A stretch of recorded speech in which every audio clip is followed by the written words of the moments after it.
Welcome to the Rim Break Rodeo. We hope this video helps.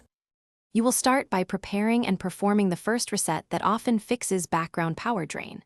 Back up your data, then shut down and disconnect chargers and peripherals so nothing interferes.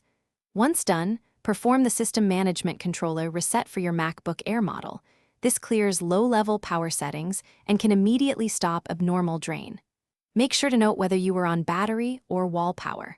After the reset, reboot and check battery behavior for immediate improvement before continuing. Next, you diagnose software causes and clean what's draining power. Open Activity Monitor and sort by energy impact and CPU to find culprits. Quit or force quit processes you don't recognize. Then remove login items and uninstall apps that run background agents. Use App Cleaner or built-in uninstallers to remove leftovers.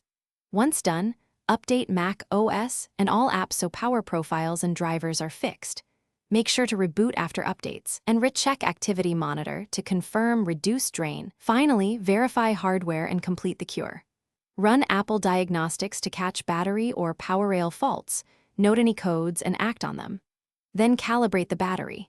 Charge to 100%, use your MacBook on battery until it sleeps, and charge back to 100%. This helps the system report capacity accurately.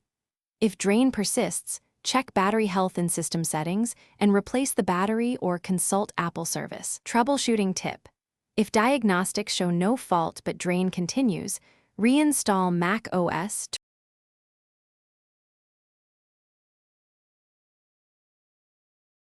Thanks for watching. Consider subscribing if we helped you.